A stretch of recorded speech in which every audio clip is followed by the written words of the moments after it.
Bismillahirrahmanirrahim. Assalamualaikum warahmatullahi wabarakatuh.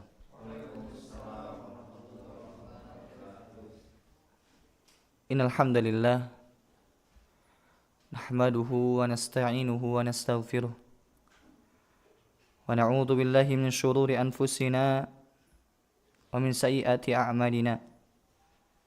Man yahdihillahu fala mudilla lahu wa man yudlil fala hadiya lahu. Asyhadu an la ilaha illallah wahdahu la syarika lah wa asyhadu anna Muhammadan abduhu wa rasuluh. Allahumma salli ala Muhammad wa ala alihi wa ashabihi wa man tabi'ahum bi ihsanin ila yaumiddin.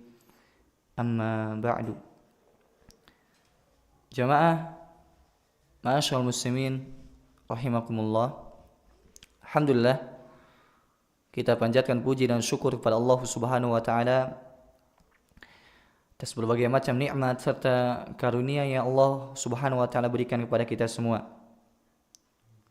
Nikmat sehat, nikmat waktu luang, nikmat ketaatan, nikmat harta, nikmat keluarga, dan nikmat-nikmat lainnya yang tidak mungkin bagi kita untuk menghitungnya satu per satu. Kewajiban kita terhadap nikmat yang begitu banyak yang Allah berikan kepada kita adalah bersyukur. Dan sebesar-besar rasa syukur yaitu seorang hamba menggunakan apa yang Allah berikan untuk taat kepadanya. Allah Subhanahu wa taala berfirman, "I'malu ala Dawud syukra wa qalilum min ibadiyasy syakur." Beramallah wahai keluarga Daud sebagai bentuk syukur kalian. Jadi dalam ayat ini Allah mengatakan beramalah kalian. Kenapa? Keluarga Nabi Daud alaihissalam disuruh untuk beramal sebagai bentuk rasa syukur kepada Allah Subhanahu wa taala. Akan tapi bersama dengan itu, wa qalilum min ibadiyasy syakur, sedikit sekali dari hamba-hambaku yang bersyukur kepadaku. Kemudian salawat dan salam kita haturkan, kita panjatkan kepada Nabi kita yang mulia, Rasul kita tercinta, Nabi Muhammad sallallahu alaihi wasallam, kepada keluarganya, para sahabatnya, dan orang-orang yang mengikuti sunnahnya hingga hari kiamat kelak. Jamaah ma'asyiral muslimin rahimakumullah.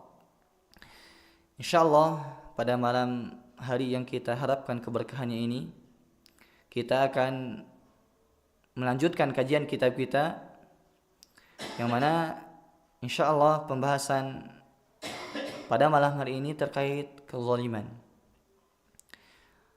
Zalim diartikan oleh para ulama artinya wad'u syai' fi ghairi mawdi'ihi, meletakkan sesuatu bukan pada tempatnya. Kalau misalkan ada sesuatu hal yang harusnya diletakkan di tempat A tapi diletakkan di tempat B, maka ini termasuk zalim. Kemudian yang namanya kezaliman itu para ulama menjelaskan ada 3. Pertama, kezaliman terhadap Allah. Jadi kezaliman seorang hamba dia lakukan kepada Allah, dan ini sebesar-besar kezaliman. Di antaranya adalah kesyirikan. Syirik termasuk zalim. Kenapa? Karena yang namanya peribadatan itu harusnya diberikan hanya kepada Allah, kemudian seorang hamba berikan peribadatan kepada selain Allah, berarti ini apa? Zalim. Meletakkan sesuatu hal bukan pada tempatnya. Ibadah yang harusnya diberikan kepada Allah, dia berikan kepada selain Allah, maka ini zalim yang paling besar.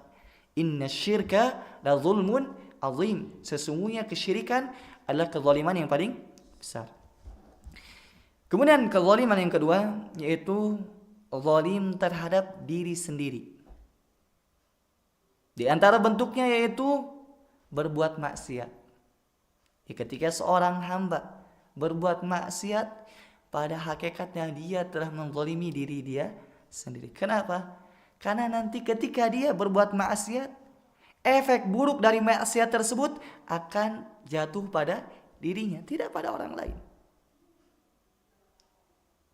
Oleh karenanya ketika Allah berfirman di hadis qudsi, ketika menceritakan amalan seorang hamba, ya ibadi innama hiya a'malukum Wahai hamba-hambaku, apa yang kalian lakukan itu amalan kalian. Sihalakum, yang aku simpan. Tsumma uwafikum iyaha, yang aku akan berikan balasannya kelak pada hari kiamat. Faman wajada khairan falyahmadillah, wa man wajada ghaira dzalik fala yalumanna illa nafsa.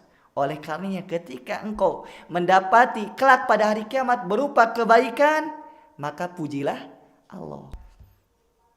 Akan tetapi sebaliknya, ketika kamu mendapati pada hari kiamat balasan berupa keburukan, fala yalumanna illa nafsah. Jangan engkau cela kecuali cela dirimu sendiri. Sudah ada dakwah, sudah ada penjelasan, keterangan, tapi engkau masih bermaksiat, jangan salahkan Allah, salahkan dirimu.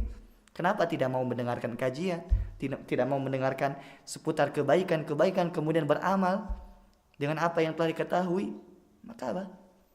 Ketika seorang hamba melakukan kemaksiatan, pada hakikatnya dia menzalimi diri dia sendiri. Begitupun di antara zalim kepada diri sendiri, yaitu tidak memberikan haknya. Diri kita misalkan punya hak. Seperti apa hak diri kita itu? Yaitu misalkan tidur. Seorang misalkan jika dia rajin sampai dia hanya tidur misalkan 1 jam atau 2 jam, ini zalim terhadap tubuhnya. Dan ini pernah terjadi di zaman Nabi Muhammad SAW ketika sahabat Abu Dzar Al-Ghifari radhiyallahu anhu begitu semangat untuk, kemudian ada sahabat yang lain itu Salman Al-Farisi radhiyallahu anhu mengunjungi beliau. Singkat ceritanya menyuruh Abu Dzar ini untuk tidur. Abu Dzar asalnya tidak mau, tapi beliau disebabkan nasihat dari Salman Al-Farisi, beliau tidur. Kemudian setelah itu setelah berlalu beberapa jam dari malam, maka dia bangun kemudian sholat. Kemudian setelah itu ngadu kepada Nabi Muhammad SAW. Wahai Nabi Muhammad SAW, ini Salman Al-Farisi yang biasanya saya ibadah, kemudian dia datang bertamu kepadaku, justru menyuruh aku tidur. Kata Nabi SAW, Shadaqa Salman, Salman telah benar. Kenapa? Inna alaika haqqan, inna li nafsika alaika haqqan, sungguhnya dirimu itu punya hak yang kamu harus tunaikan. Wa inna li zaujika alaika haqqan, istrimu punya hak yang mesti kamu tunaikan. Jadi indah ini syariat Islam itu. Memberikan hak kepada Allah, memberikan hak kepada diri sendiri, kemudian memberikan hak kepada orang lain. Ini indah. Syariat Islam itu tidak fokus beribadah kepada Allah semata kemudian ditinggalkan hak-hak makhluknya, enggak. Nah, karena tadi zalim itu pertama zalim kepada Allah, kemudian zalim kepada diri sendiri, kemudian ketiga zalim kepada orang lain. Subhanallah, indah sekali syariat Islam itu. Bagaimana Allah melarang 3 hal ini? Zalim kepada Allah dilarang, zalim kepada diri sendiri dilarang. Bagaimana Allah mengatur seluruh aspek kehidupan. Bukan hanya ibadah mahdoh, ibadah murni. Allah mengatur bagaimana tata cara sholat, tata cara haji, zakat, dan seterusnya. Enggak semata ini yang diatur. Yang lain pun diatur. Oleh karena Islam itu cocok untuk setiap zaman. Kepada orang lain.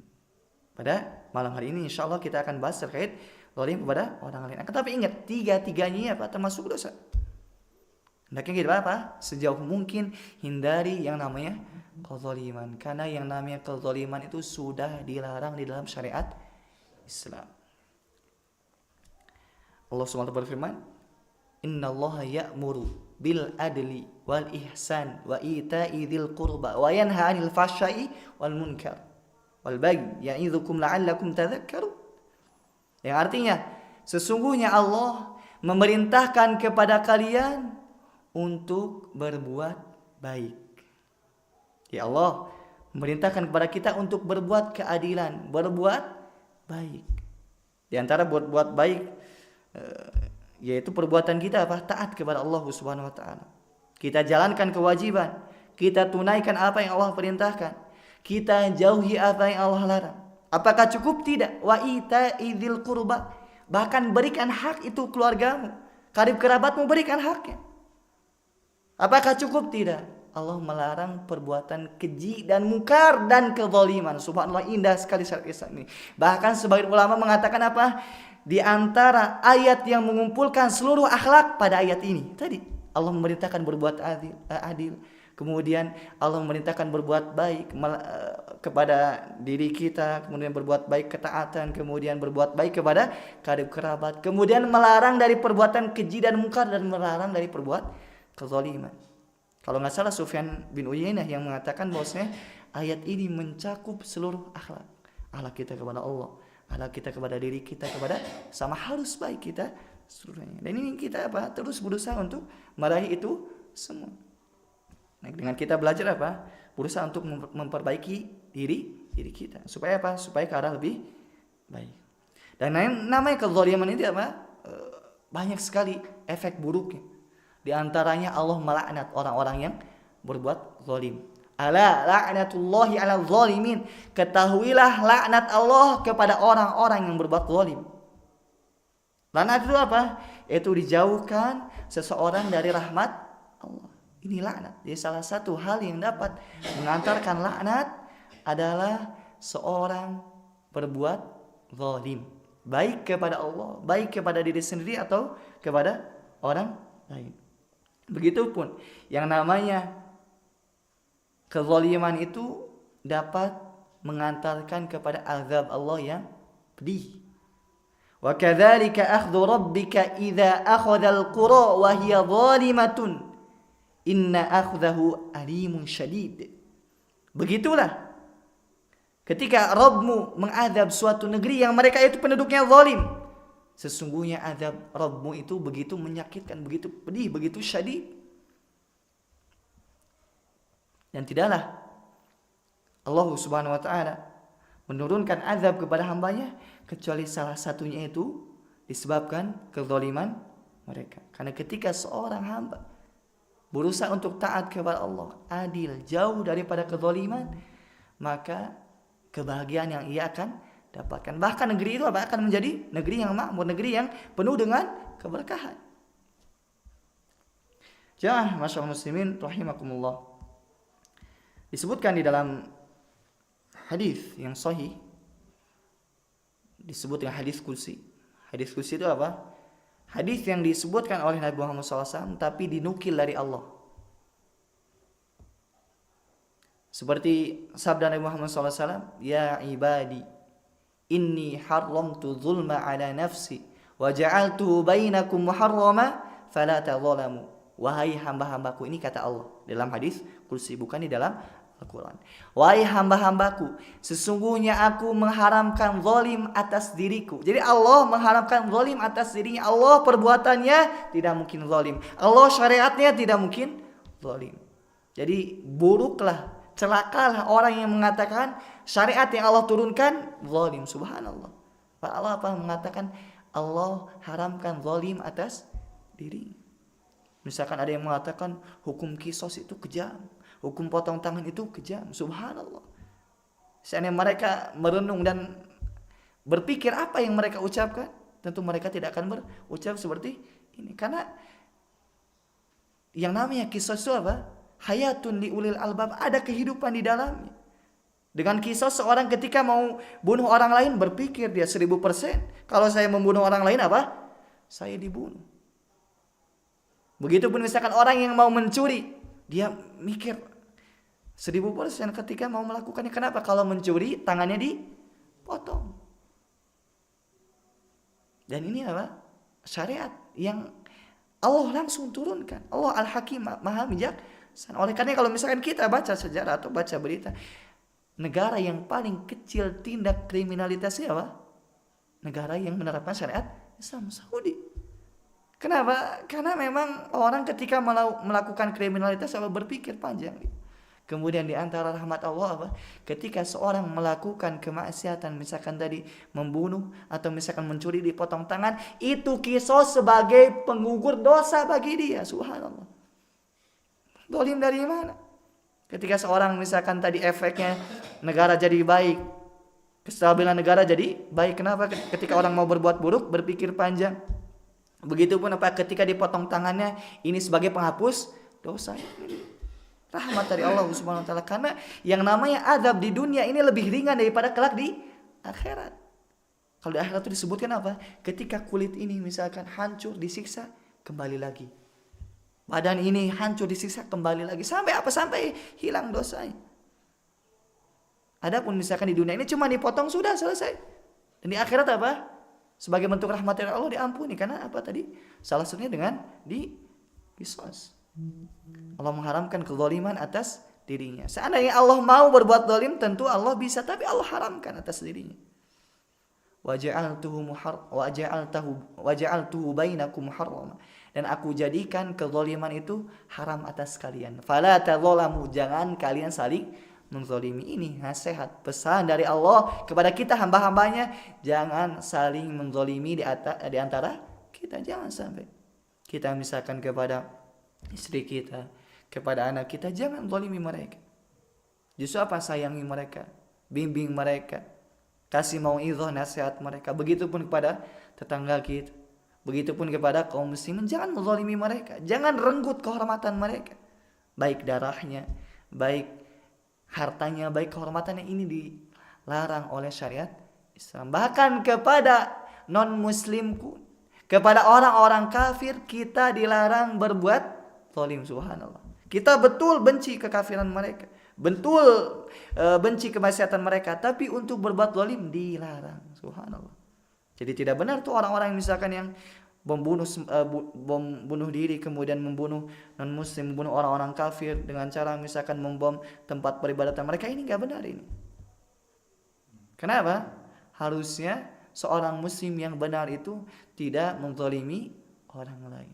Mungkin ada pertanyaan, Ustaz, itu kan jihad itu zalim, membunuh orang lain. Kata siapa? Enggak. Yang namanya jihad itu apa? Sebelum memerangi orang lain, didakwahi dulu. Misalkan di medan perang pun apa? Diajak pada 3 perkara. Mau beriman tidak? Kalau mau beriman sudah tidak perang. Kemudian yang kedua, mau bayar jizyah tidak? Bayar upeti, bayar pajak, mau tidak? Kalau mau, sudah nggak diperangi. Kemudian yang ketiga, jika kamu tidak mau beriman, tidak mau bayar upeti, maka diperangi. Dan diperangi ini apa? Untuk memusnahkan kerusakan berupa kekufuran. Jadi ada aturannya, tidak apa? Semata-mata dengan semangat. Banyak orang yang modal semangat ternyata apa? Salah kaprah, berjalan tanpa ada bimbingan syariat Islam. Jadi nama Islam itu apa? Ada aturannya, ada syariatnya yang mesti kita jalankan. Baik, jamaah masyaallah muslimin rahimakumullah, kita masuk ke dalam kitab. Berkata Syekh bin Baz rahimahullahu taala, wa dzulmun nasi fid dima'i wal amwali wal a'rad. Di antara dosa besar yaitu menzalimi manusia, baik hartanya dengan cara membunuh, menumpahkan darah yang tidak boleh ditumpahkan.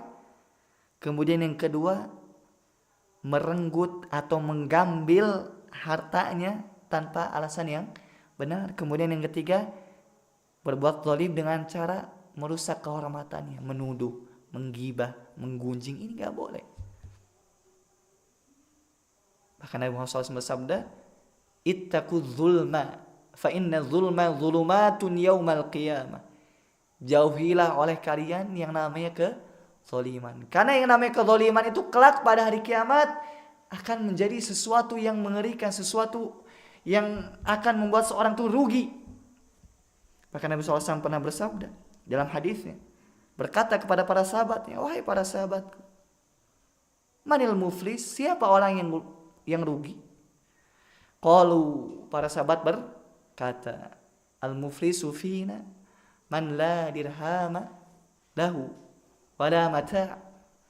Orang yang rugi di antara kami yaitu orang tidak punya dirham, tidak punya uang kalau zaman sekarang. Kemudian tidak punya perhiasan-perhiasan dunia, perabot-perabot dunia. Ini apa? Mungkin kita juga kalau misalkan berpikirnya duniawi, ya tentu ini orang yang rugi, orang yang bangkrut, orang yang muflis, tidak punya apa-apa di dunia ini. Tapi kata Nabi Muhammad SAW, al-muflisu min ummati ya'ti yawmal qiyamah bisalatin wa siyamin wa zakatin. Orang yang rugi di dalam umatku itu orang yang kelak pada hari kiamat dapat bawa pahala. Jadi mereka itu bawa pahala, salatnya bawa, zakatnya bawa, puasanya bawa. Akan tapi apa? Qad syatama hada, dia telah mengambil atau merenggut kehormatan orang lain. Kemudian wa akhadha mala hadza, kemudian mengambil harta orang lain, mencela kehormatan orang lain. Kemudian apa ujung-ujungnya? Ternyata pada hari kiamat tidak ada yang namanya balasan kecuali berupa amalan. Ketika misalkan orang tadi menzalimi orang lain, maka orang yang zalim ini diambil amalannya, pahalanya diambil terus. Ketika sudah habis ternyata pahala orang yang zalim ini, tapi masih ada orang yang belum dituntaskan kezalimannya, maka dosa orang yang ia zalimi diberikan. Sehingga apa? Dilemparkan dia ke dalam api neraka. Na'udzubillah min dzalik. Ini mengerikan sekali. Oleh karena kita perhatikan. Jadi bukan hanya kita fokus beribadah kepada Allah kemudian lalai kepada hak orang lain, berbuat dolim kepada orang lain, enggak. Tapi apa? Kita perbaiki hubungan kita dengan Allah, kemudian kita juga apa? Perbaiki hubungan kita dengan orang lain, perbaiki hubungan kita dengan sesama makhluk. Jadi jangan sampai timpang antara ibadah kita dengan akhlak kita, jangan sampai timpang.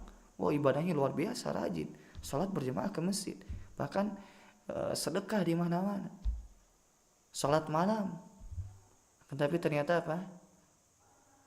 Justru lidahnya kotor, matanya jelalatan, mendengar yang jelek-jelek. Ini suatu yang ibadahnya itu belum memberikan efek yang baik. Bisa jadi apa? Ibadahnya itu tidak benar. Karena kalau ibadah itu benar, pasti memberikan efek yang baik pada kehidupan manusia. Oleh karena yang ada di zaman Nabi Muhammad SAW, orang yang rajin ibadah, perempuan rajin ibadah, subhanallah, bukan hanya yang wajib-wajib, yang sunnah dia jalankan, tapi ternyata tetangganya dia ganggu. Kata Nabi Muhammad SAW apa? Hiya finnar, dia di neraka. Subhanallah. Ada sebagian lagi yang ibadahnya itu yang wajib-wajib saja, tapi ternyata tetangganya aman dari gangguan lisan dan perbuatan dia. Kata Nabi SAW, hiya fil jannah, dia di surga. Oleh karena ibu-ibu, silakan perhatikan muamalah dengan tetangganya, muamalah dengan suaminya. Jangan sampai rajin ibadahnya, kuat ibadahnya, tapi ternyata apa? Lisannya tidak pandai bersyukur, tidak pandai mengucapkan terima kasih pada suaminya, misalkan kepada tetangganya berbuat jelek. Nah, seperti itu. Tapi bagaimana ibadah yang kita lakukan itu memberikan efek yang baik pada kehidupan kita. Harusnya ketika ibadah seorang itu benar, pasti ada efeknya dalam kehidupan sehari-hari. Sebaliknya ketika ibadah terus, tapi ternyata efeknya tidak terlihat pada kehidupan sehari-hari, dipertanyakan ibadahnya itu. Karena tidaklah seluruh ibadah disyariatkan, tapi ujung-ujungnya apa? Perbaikan hati. Dan ketika hati baik, apa? Pasti seluruh anggota tubuh itu baik. Inna sholata tanha anil fahsya'i wal munkar. Sesungguhnya sholat itu mencegah pelakunya dari perbuatan keji dan munkar. Harusnya sholat yang benar mencegah pelakunya berbuatan keji, zalim, munkar, dia tinggalkan. Mestinya kalau sholatnya benar. Tapi kalau ternyata sholat terus, maksiat jalan, berarti ada yang tidak beres pada sholatnya. Bukan sholat yang salah, tapi dia melaksanakan sholat tidak dengan semestinya. Bahkan seluruh ibadah pun apa? Memberikan efek yang baik harusnya pada hati seorang hamba ketika memang sholat dan ibadah yang lainnya benar. Baik.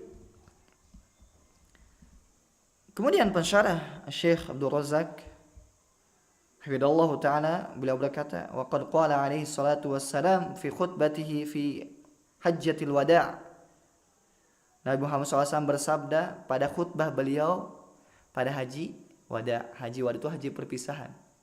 Nabi SAW di sepanjang kehidupannya beliau haji cuma sekali dan terakhir. Karena syarat haji itu disyariatkan di menunjuk Abu Bakar untuk menjadi imam haji. Kemudian setelahnya baru Nabi SAW melakukan haji. Nah, di tengah halayak ramai, yang mana para sahabat di berbagai penjuru datang menghadiri haji bersama Nabi Muhammad SAW, Nabi SAW menyampaikan khutbahnya. Salah satunya adalah inna dima'akum wa amwanakum wa a'radakum 'alaikum haramun. sesungguhnya harta-harta atau darah-darah kalian, harta-harta kalian, kehormatan kalian haram, tidak boleh diambil, tidak boleh dirusak. Lihat, ini salah satu pesan yang Nabi Muhammad SAW sampaikan ketika haji wada, haji penutupan. Ini pesan yang sangat penting. Kenapa? Karena saat itu manusia berkumpul dari berbagai pelosok negeri. Salah satu khutbahnya, jangan sampai kalian itu saling menzalimi. Jangan saling mengambil hartanya dengan cara yang batil, yang tidak diperbolehkan. Begitupun jangan merusak kehormatan orang lain. Subhanallah, ini indah sekali Islam itu. Di tengah-tengah momen yang begitu penting, salah satu pesan yang beliau sampaikan adalah terkait kehormatan, terkait harta, terkait nyawa. Ini hendaknya kita perhatikan, karena tidaklah momen seperti ini kecuali yang disampaikan adalah hal-hal yang penting. Nabi SAW melarang kita untuk, sebagaimana hurma itu sesuatu yang penting, sesuatu yang mempunyai hurmah, mempunyai kehormatan. Sebagaimana pada hari kalian ini mempunyai kehormatan, yaitu pada hari Arafah. Nabi SAW berkhutbah di ibadah yang mulia, ibadah haji.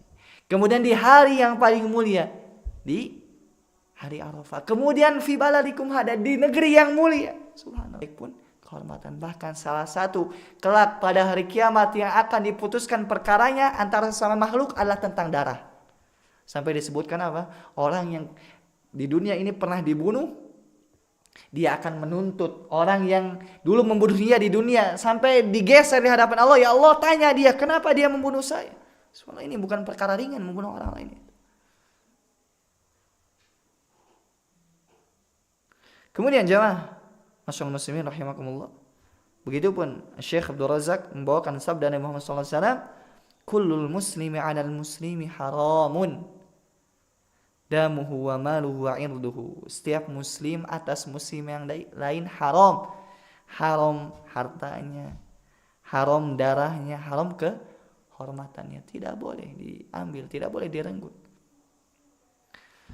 Kemudian berkata Masyarah hafidhullah ta'ala, wa qad kataba rajulun ila ibni Umar radhiyallahu anhuma.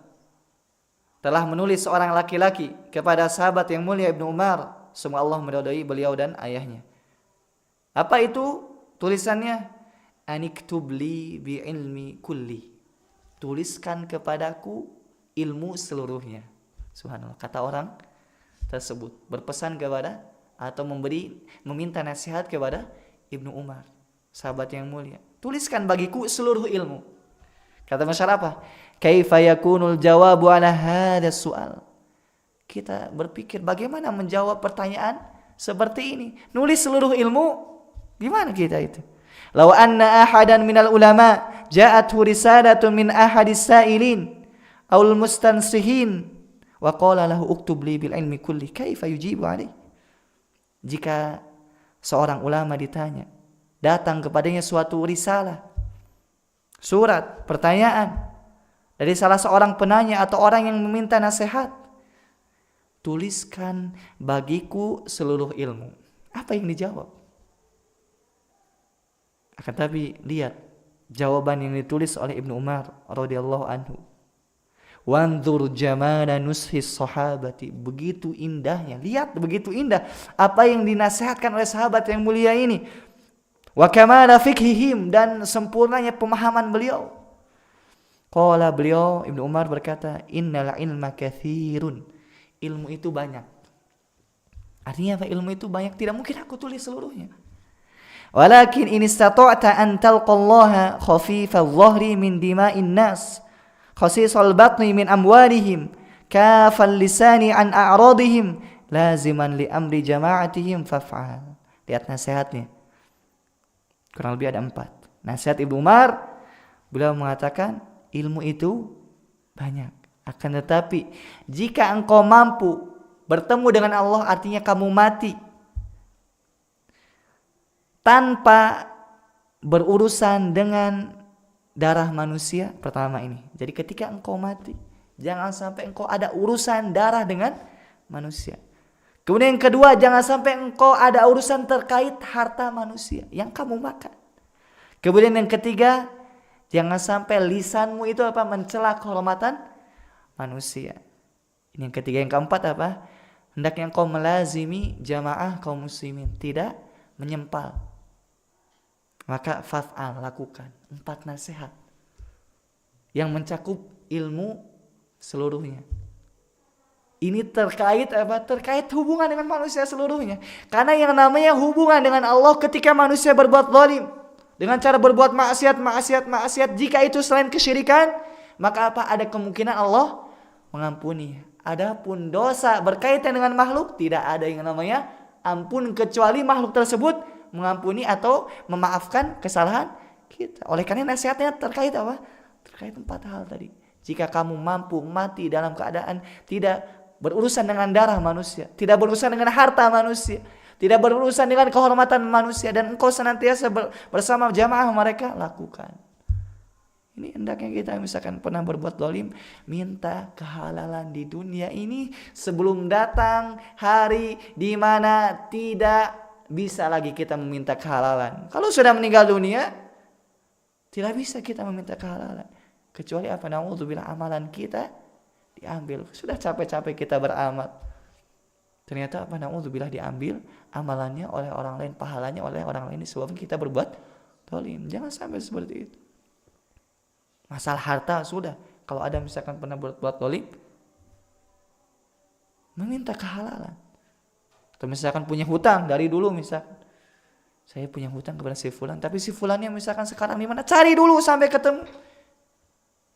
Kalau misalkan kita sudah berusaha ternyata tidak ketemu, ya kita sedekahkan harta tersebut atas nama fulan.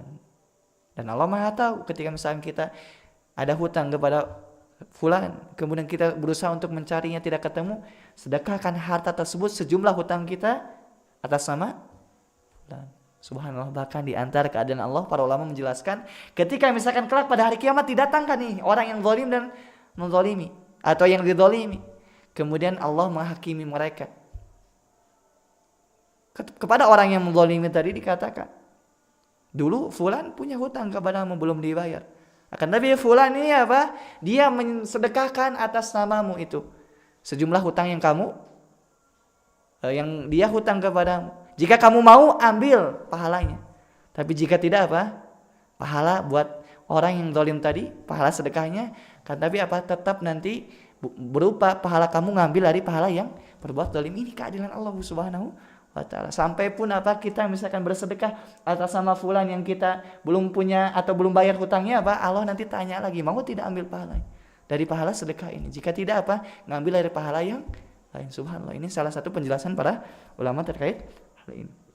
Begitupun misalkan kalau misalkan kita pernah menggunjing, menggibahi, bagaimana?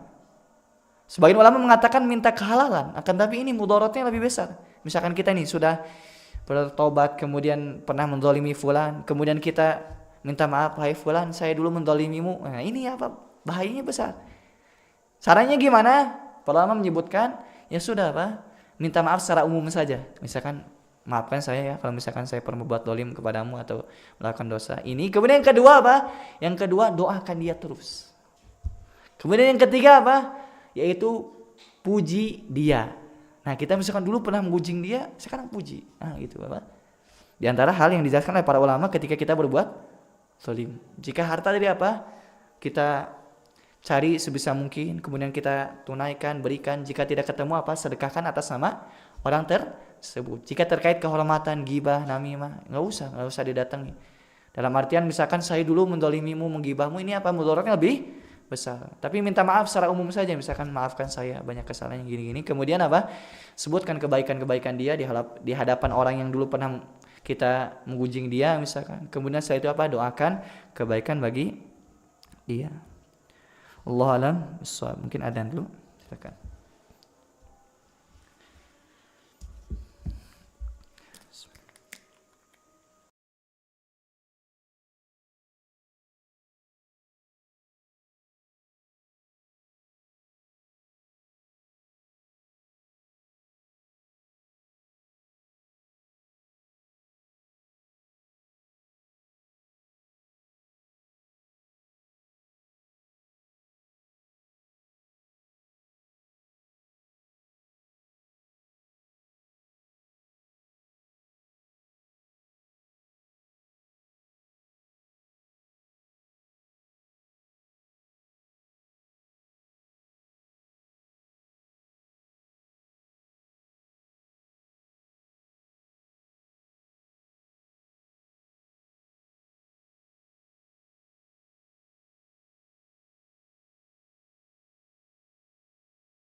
Kita masuk di antara atau kita sebutkan di antara bentuk-bentuk kezaliman. Di antara bentuk kezaliman yaitu idza'ul jar, mengganggu tetangga. Bahkan Nabi Muhammad SAW menafikan keimanan dari orang yang mengganggu tetangganya. Maksudnya apa? Nafi kamalul iman, menafikan kesempurnaan iman. Jadi antara bukti kesempurnaan iman seseorang, tetangganya aman dari gangguan tangan dia, lisan dia. Nabi Muhammad SAW bersabda, Wallahi la yu'minu, Wallahi la yu'minu, Wallahi la yu'minu, 3 kali. Demi Allah tidak beriman, demi Allah tidak beriman, demi Allah tidak beriman. Qila man ya Rasulullah? Siapa ya Rasulullah yang tidak beriman itu? Qala alladzi la ya'manu jaruhu bawaqiqahu. Yaitu seorang yang tetangganya itu tidak merasa aman dari gangguan dia. Bahkan dikatakan al-muslimu man salimal muslimuna an yadihi. Di antara muslim yang benar itu apa? Muslim yang lainnya selamat dari gangguan tangan dia, gangguan lisan dia. Ini muslim yang benar. Mukmin yang benar yaitu orang lain selamat dari gangguan dia. Lihat diri kita misalnya, kalau ternyata ada orang lain yang merasa terganggu oleh lisan kita, oleh tangan kita, berarti apa? Keislaman kita, keimanan kita apa? Kurang benar, perbaiki. Dan kita manusia wajar.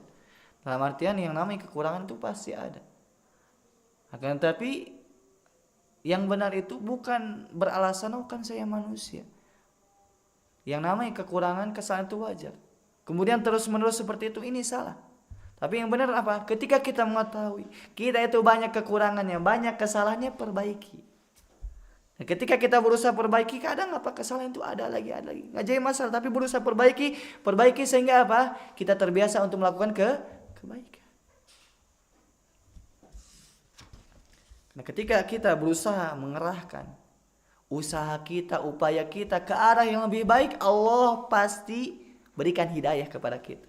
Ketika memang kita jujur dalam keinginan kita, kita ingin ke arah lebih baik. Kita berusaha memperbaiki lisan kita, tangan kita dari mengganggu orang lain, pasti Allah beri taufik untuk apa? Untuk kita jauh dari mengganggu kehormatan orang lain. Walladzina jahadu fina lanahdiyannahum subulana wa innallaha lama'al muhsinin. Orang yang bersungguh-sungguh menempuh jalan kami, apapun jalan Allah, berbuat adil, tidak zalim, berusaha bersungguh-sungguh untuk menempuh itu semua, lanahdiyannahum subulana. Kami akan bukakan jalan-jalan kami. Allah akan mudahkan. Kita apa? Ingin berubah, ingin ke arah lebih. Kemudian selanjutnya di antara bentuk zalim yaitu ghibah. Ghibah itu apa disebut dalam hadis? Dzikruka akhaka bima yakrah. Kamu berucap tentang saudaramu yang mana ketika saudaramu mendengar hal tersebut tidak senang. Misalkan kita nih lagi kumpul, kemudian kita ngomongin orang lain nih, kemudian ternyata omongan kita itu tidak senang didengar, kalau dia dengar, ini ghibah ini. Meskipun benar keadaannya, nyatanya betul, emang sih fulan tuh seperti itu, betul, itu ghibah. Karena kalau misalkan ketika kita ngomongin orang lain, naudzubillah, tapi ternyata orang lain tersebut tidak seperti apa yang kita ucapkan, ini buhtan, tuduhan. Ini lebih parah lagi. Jadi ketika kita atau seorang ngomongin orang lain benar adanya pada orang lain, ini ghibah. Ketika dia ngomongin orang lain ternyata itu tidak ada pada diri dia, ini buhtan, dua-duanya tidak boleh. Dan cara selamat ini apa? Cara selamat ketika kita mau terbesit dalam pikiran kita ingin ngomongin orang lain, tahan sebisa mungkin. Sebisa mungkin terlebih ibu-ibu, perempuan. Ya sebenarnya laki-laki juga ada yang sebenarnya, cuman apa? Identiknya dengan perempuan. Karena apa? Lisannya lebih mudah. Karena apa? Disebut dalam penelitian katanya itu apa? Perempuan itu kalau tidak ngomel apa? Terasa ada yang kurang. Jadi ketika laki-laki suami di rumah diomelin istrinya, biarin aja. Apa hitung-hitung bikin dia senang. Sudah dengerin aja. Kalau misalkan sudah beres, sudah udah. Gitu. Tapi ini juga apa? Yang namanya laki-laki juga tidak selamat dari namanya dosa ghibah. Dan terkadang apa? Ghibah itu dibungkus dengan sesuatu, Dalam artian apa? Oh, ini ghibah atas nama agama. Ya betul, ghibah ada yang diperbolehkan. Salah satunya apa? Memperingatkan orang lain dari keburukan dia. Ini dibolehkan dengan batasan-batasan yang telah disebutkan oleh para ulama. Di antaranya apa? Tidak menyinggung personnya. Kalau misalkan kita membela agama, cukup peringatkan apa yang dia serukan berupa kebatilan. Fulan berkata seperti ini, boleh. Fulan berkata seperti itu, dan ini tidak boleh. Ini disyariatkan, diperbolehkan. Yang tidak boleh itu apa? Sampai memelintirkan nama-namanya. Misalkan namanya ini dipelintirkan jadi ini. Jadi apa? Seolah-olah istihza atau apa ya? Istihza itu meledek. Ini enggak boleh. Allah alam bisawab. Kemudian selanjutnya di antara bentuk kezaliman juga apa? Namimah. Namimah itu apa? Adu domba. Menukil ucapan A ke B supaya apa? Supaya hubungannya retak. Ini pun apa? Tidak diperbolehkan. Nah, ini termasuk zalim yang kelak seorang akan dituntut pada hari kiamat. Bahkan disebutkan apa? La yadkhulul jannah qattat. Namam. Tidak akan masuk surga orang yang dia itu mengadu domba. Tidak boleh. Mengadu domba tidak boleh, apalagi mengadu ustaz. Terkadang apa? Video itu diadu-adukan. Ustaz ini diadukan, subhanallah. Adu domba saja dalam artian ngadu domba, ngadu ayam itu enggak boleh kan? Apalagi ini ustaz satu diambil video cuplikan kemudian adu-adukan, subhanallah.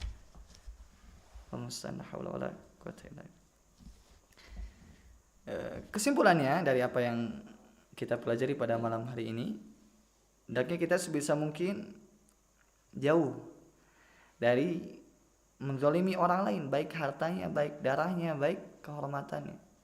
Karena tadi dosa yang berkaitan dengan hak makhluk itu tidak mudah. Kalau dosa hamba terkait dengan hak Allah, asal dia taubat nasuha, benar-benar apa?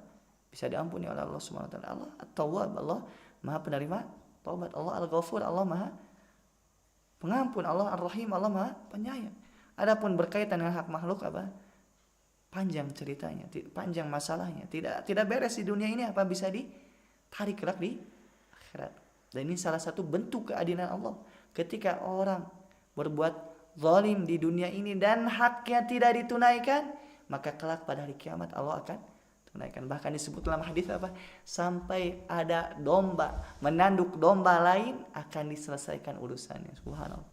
Akan tapi kalau domba dengan domba selesai urus kemudian jadi tanah. Karena kalau manusia permasalahannya tidak selesai di dunia ini, di akhirat tidak selesaikan, amalannya nanti pahalanya dibagi-bagi, ujungnya apa? Jadi tanah? Tidak, masuk neraka. Nauzubillahi min dzalik. Kenapa? Ittaqu dzulma. Berhati-hatilah, takutlah kepada kezaliman. Fa inna dzulma dzulumatun yaumal qiyamah. Karena yang namanya kezaliman itu kelak akan menjadi kegelapan pada hari kiamat. Hari di mana yauma la yanfa'u malun wala banun.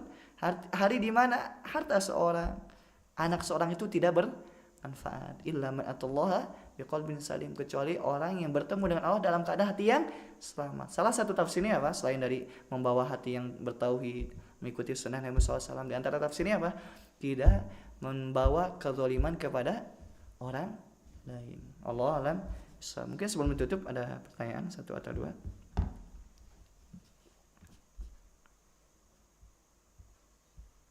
Jika tidak ada kita tutup. Subhanakallahumma bihamdika asyhadu an la ilaha illa anta astaghfiruka wa atubu ilaik. Assalamualaikum warahmatullahi wabarakatuh.